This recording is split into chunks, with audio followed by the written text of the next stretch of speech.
longe de ser uma espécie de escola para formar anarquistas, uma educação libertária visa o pleno desenvolvimento do ser humano, implementando a educação integral, ou seja, trabalhos, educação manual e educação intelectual ao mesmo tempo, para eliminar essa divisão de classes que há dentro do sistema educativo, que é uma educação Y, uma educação para ricos, para ascenderem aos níveis mais altos do nível superior e serem os dominantes, e uma outra educação para a classe trabalhadora que visa reproduzir mão de obra barata. Então, a educação libertária vem unificar essas duas perspectivas para tornar, para lutar contra a divisão social, a divisão de classes na sociedade. Os princípios da educação libertária são os mesmos princípios do anarquismo.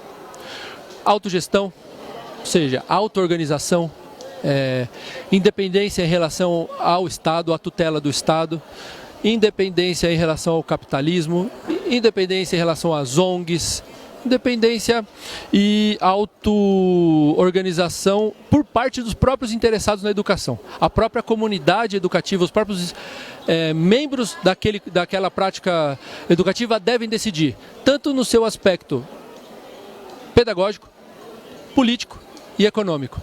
Então eu tenho uma percepção de que se a gente buscar em qualquer prática educativa esse tripé de realizar o máximo possível a autogestão política, econômica e pedagógica, a gente vai se aproximar cada vez mais de uma educação livre, uma educação libertária, uma educação própria. Eu faço parte do Cursinho Livre da Lapa, né? O Cursinho Livre da Lapa ele foi o primeiro aqui de São Paulo a se organizar.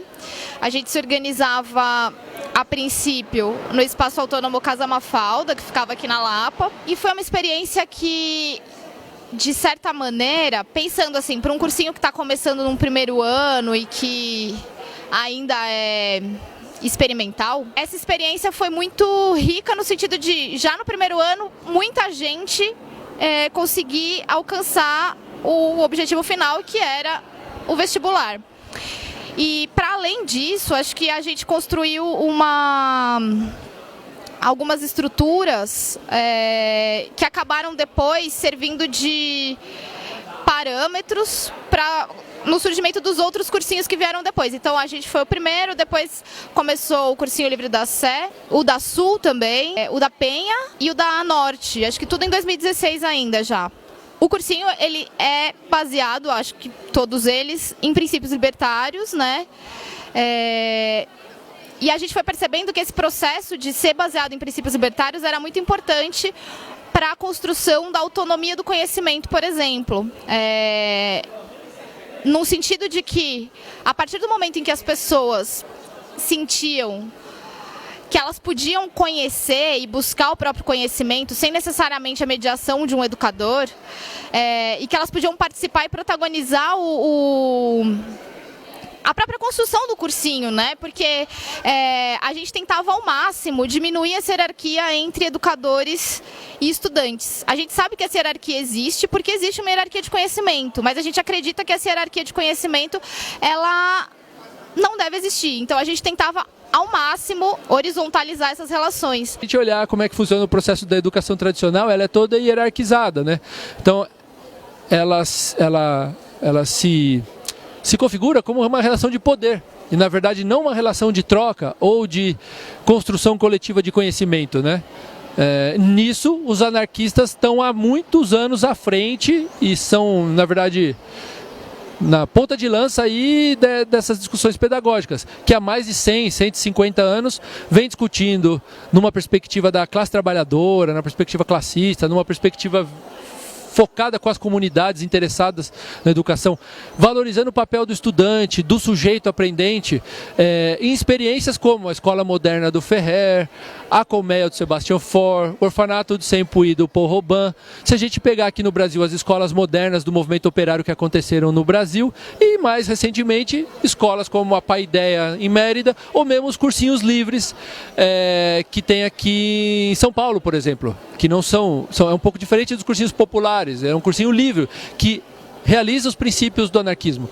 A gente pedia para os estudantes trazerem coisas para as aulas e aí sobre o assunto que ia ser discutido na aula seguinte.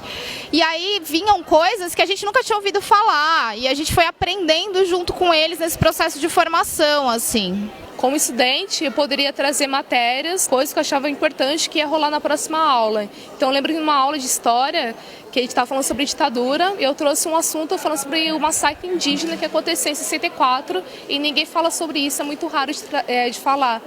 E foi nesse dia que eu trouxe vários assuntos, pautando esse assunto. Eu me surpreendi que os próprios educadores também não sabiam muito daquele assunto. Então foi uma troca de saberes, assim. Independente de você ter um diploma ou não, a sensação que você sente que a sua opinião está sendo ouvida e está sendo levada a sério, eu achei bem interessante, bem importante, assim. Eu acho que foi uns pontos, para mim, cruciais, comparando cursinhos comerciais, assim, sabe? Porque nós, estudantes, por mais que a gente não tenha diploma, a gente também tem conhecimento, assim. Conhecimento da vida, saberes como qualquer outra pessoa tem, sabe? E isso também pode ser um conhecimento compartilhado, assim, sabe? E desenvolvido em sala. Basta quem tiver mediano conseguir fazer isso acontecer. Para além disso, nós temos outros princípios, o apoio mútuo, a solidariedade. Isso é simples. Na escola a gente aprende a competir um contra o outro. O vestibular é a coroação desse processo. Numa educação libertária, ao invés de a gente competir com o colega, ou então aprender individualmente, a gente vai aprender junto. Vai ser um processo coletivo de solidariedade e apoio entre todos os atores envolvidos no processo educativo, sejam estudantes entre si, educadores, estudantes e a comunidade geral envolvente, trabalhadores da educação, todos se corresponsabilizando pelo processo educativo. Então, muitos estudantes, por exemplo, começaram a compor a gestão da Casa Mafalda,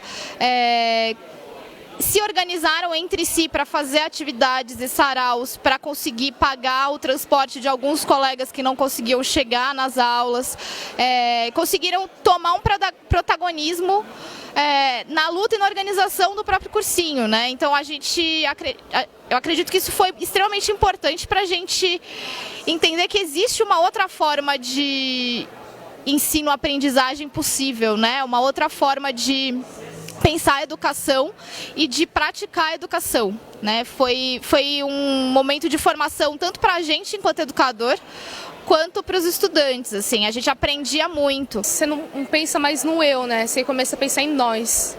Tinha os estudantes que não conseguiam ir para a aula.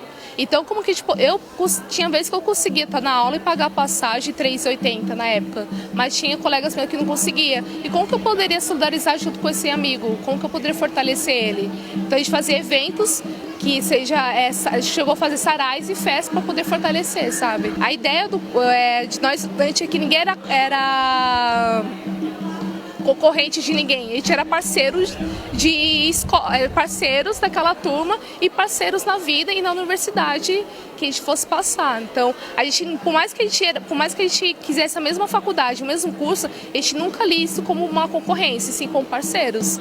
Então, a gente sempre tentava se ajudar. Se eu soubesse um pouco mais de humanas, se um amigo não soubesse, eu fortalecia. Exato, a mesma coisa, era uma ideia de trocas. A educação não vai mudar o mundo, óbvio.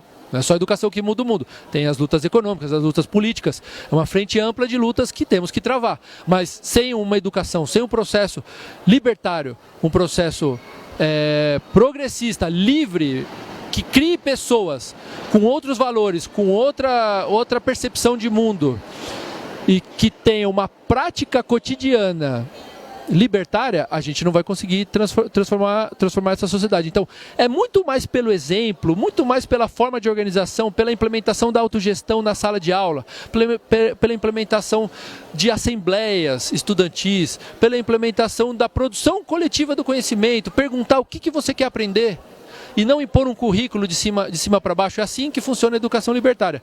Não se trata de ensinar um conteúdo específico sobre anarquismo, porque as pessoas não precisam saber sobre anarquismo. Ninguém é idiota, todo mundo quer ser livre, todo mundo quer viver numa sociedade igual, ninguém quer ser explorado. Não precisa falar que você é anarquista, é só falar isso. Você quer viver sendo explorado, sendo humilhado, sendo reprimido, ou você quer viver numa sociedade livre, onde todos podem viver sua potencialidade e sem opressão e sem desigualdade? Só um idiota responderia outra coisa que não viver numa sociedade livre. Então, não diz respeito ao conteúdo, diz respeito à forma.